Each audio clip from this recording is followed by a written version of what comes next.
All right, let's dive into a story that, well, it might just change how you see yourself.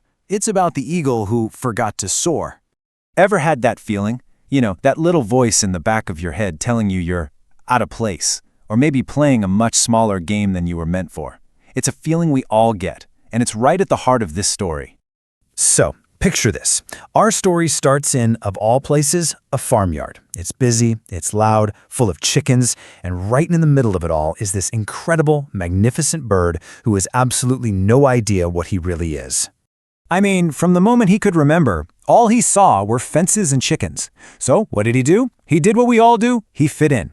He started walking like them, pecking at the dirt just like them, keeping his eyes on the ground. But here's where it gets really interesting. It wasn't just the habits he picked up. It was their fears. A shadow flies overhead, his heart starts pounding. The wind blows a little too hard, he runs for cover. And he had no idea why. He was just doing what everyone else did. That fear, it wasn't even his own. He borrowed it. In all of this, all that conditioning, it boils down to one simple, powerful, and totally wrong belief. In his mind, it wasn't a theory, it was a fact. I am a chicken. So that's where we are. We've got this creature literally born to own the sky, but he's completely convinced he belongs in the dirt. This is a classic case of mistaken identity. Just look at the contrast here. On one side, you have the actual, physical truth of who he is. These massive wings, built for gliding on the wind, sharp talons, a real powerhouse. But on the other side, you've got the belief he learned. Head down, scared of shadows, just pecking at whatever's in front of him. He had all the gear of a king, but the mindset of a prisoner. And then, something happens. A game changer. An outside perspective. High above, where the world looks totally different, an old, wise eagle is soaring. And he spots this anomaly, this magnificent bird living a life that just doesn't add up. This is the moment things start to shift. So the old eagle lands and he asks this incredibly simple question, but it's the kind of question that just slices through years and years of conditioning. He's not judging, he's just curious. He asks, why? Why do you live like this?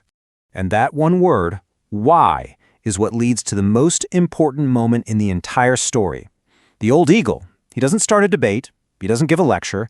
Nope, he just guides the young bird away from all the noise, away from the chaos of the farmyard, to a place where he can finally think and see. They get to the edge of a pond, and the water is perfectly still, like glass. And the old eagle gives him just one command, not think about this or listen to me, just look. And in that reflection, his whole world just falls apart. Because for the very first time, he's not seeing himself through the eyes of the chickens. He's seeing the truth. He sees these strong shoulders, these piercing eyes, this powerful presence he never ever knew he had. The proof was right there, staring back at him. And this is what the old eagle says, and it's just perfect. He says, "You were never weak. You were never small. You were only unaware." Wow. Weakness wasn't his reality, right? It was just a blind spot.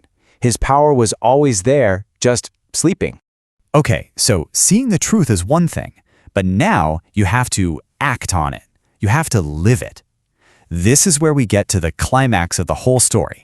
And I love this part. It says he didn't become strong. He just remembered he had been strong all along. That strength wasn't something new. It was something he was reclaiming. He stretches out his wings. They're a little shaky at first. He gives a push against the air. It feels weird. But then, one powerful stroke and whoosh. The wind catches him. The ground just falls away. He remembered. So let's stop for a second, because obviously this story isn't really about a bird and a farmyard, right? It's a mirror. It's asking us to look at the farmyards in our own lives. The limiting jobs, the relationships, the borrowed fears, the identities we've just accepted. So how do we get out of our own farmyards? How do we transcend that identity? I'm talking about that imposter syndrome you feel at a new job, or that fear of leaving a path that you know isn't right for you, or just that nagging belief that you're not quite enough for what you really want. What can we learn from our eagle? Okay, lesson number 1. Your environment, your farmyard, it shapes your habits, for sure, but it does not define your potential. Just because you're standing in the yard doesn't mean you belong there. Lesson 2, that feeling of being weak, it's usually just being unaware of your own strength. You're not weak, you're just rusty. You haven't used your real power in a while. Third, and this is a big one, all those limiting beliefs, I'm not smart enough, I'm not ready, I'm not good enough, you learned those. They were taught to you. They are not who you are. And that brings us to the final point. You're only as limited as the story you've accepted from others.